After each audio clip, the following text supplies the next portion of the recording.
আমাদের চারপাশে এই সবুজ প্রকৃতির মধ্যেই কিন্তু লুকিয়ে আছে সুস্থ থাকার অনেক অজানা রহস্য।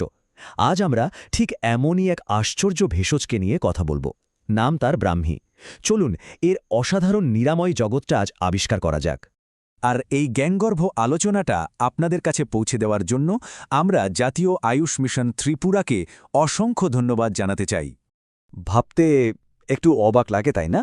যে পথের ধারে বেড়ে ওঠা একটা সাধারণ গাছ কিভাবে আমাদের মস্তিষ্ককে আরও সজাগ করতে পারে আর মনকে এনে দিতে পারে দারুণ প্রশান্তি। চলুন আজ এই রহস্যটাই ভেদ করা যাক।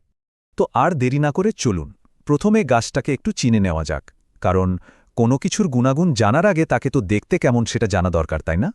দেখুন, ব্রাহ্মী গাছটা আসলে একটা লতানো গাছ যেটা বছরের পর বছর বেঁচে থাকে। আপনারা একে সাধারণত জলাভূমি বা ভেজা মানে ওই কাদা কাদা জায়গায় বেশি দেখতে পাবেন। এর পাতাগুলো বেশ রসালো আর একটু মোটা হয়, আর মে থেকে অক্টোবর মাসের দিকে এতে ছোট ছোট নীল, বেগুনি বা সাদা ফুলও ফোটে। আর সবচেয়ে বড় কথা কি জানেন, এটা প্রায় সারা ভারতেই পাওয়া যায়। গাছ তো চেনা হলো, এবার চলুন সেই অংশে যাওয়া যাক যার জন্য আমরা সবাই অপেক্ষা করছি। ব্রাহ্মীর আশ্চর্য নিরাময়ী ক্ষমতা।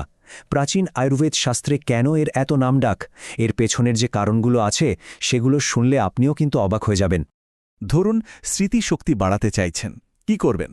৮-১০টা তাজা পাতা বা ৩ গ্রাম গুঁড়ো দুধ আর জলের সাথে মিশিয়ে খেয়ে দেখতে পারেন। আবার ধরুন খুব মানসিক চাপ বা উদ্বেগ হচ্ছে, তখন এর পাতার রস, ঘি আর মধুর সাথে দিনে দুবার খেলে কিন্তু দারুণ কাজ দেয়। শুধু তাই নয়, হাই ব্লাড প্রেশার কমাতেও এটা সাহায্য করে। এমনকি মৃগী রোগের ক্ষেত্রেও, মানে ডাক্তার যে ওষুধ দেন সেটার পাশাপাশি এটাও একটা দারুণ সাপোর্ট হতে পারে।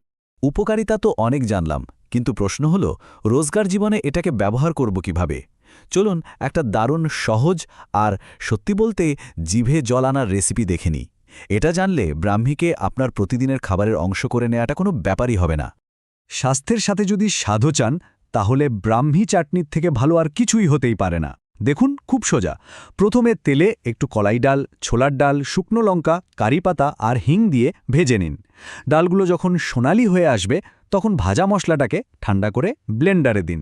এরপর এর সাথে মেশান নুন, তেঁতুল, কোরানো নারকেল আর আমাদের আসল হিরো তাজা ব্রাহ্মী পাতা। ব্যাস একটু জল দিয়ে বেটে নিলেই তৈরি হয়ে যাবে দারুণ একটা পেস্ট। বলুন তো, সহজ না? আর সবচেয়ে মজার ব্যাপার কি জানেন? এই দারুণ উপকারী গাছটা পাওয়ার জন্য আপনাকে দূরে কোথাও যেতেই হবে না। খুব সহজে আপনার নিজের বাড়ির বারান্দা বা ছাদে এর চাষ করতে পারেন। চলুন দেখি কিভাবে। বাড়ির টবে ব্রাহ্মী গাছ লাগানো কিন্তু ভীষণ সোজা। গাছটা থেকে ৪-৬টা গাঁটসহ একটা ডাল কেটে নিন। এবার কাটা অংশটা যদি গোবরের একটা মিশ্রণে ডুবিয়ে রাখেন তাহলে খুব তাড়াতাড়ি শিকড় গজাবে। তারপর আর কি, ওই ডালটা সরাসরি মাটিতে পুঁতে দিন। ব্যাস, হয়ে গেল। তবে হ্যাঁ, কয়েকটা জিনিস মাথায় রাখলে ভালো। ব্রাহ্মী চাষের জন্য একটু গরম আর ভেজা আবহাওয়া খুব ভালো। মানে তাপমাত্রা যদি ৩৩ থেকে ৪২ ডিগ্রি সেলসিয়াসের মধ্যে থাকে আর বাতাসে আর্দ্রতা থাকে ৬৫ থেকে ৮০% মতো, তাহলে তো কথাই নেই। মাটিটা একটু ভেজা ভেজা হলেই ভালো। আর যেহেতু এর শিকড় বেশি গভীরে যায় না, তাই মাঝে মাঝে জল দেওয়ার কথাটা কিন্তু মনে রাখতে হবে। তবে একটা খুব জরুরি কথা কিন্তু মনে রাখতেই হবে।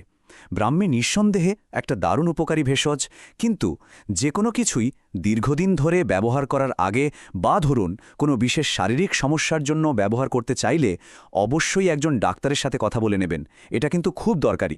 ব্রাহ্মীর এই পুরো আলোচনাটার পর একটা প্রশ্ন কিন্তু মাথায় ঘুরছে।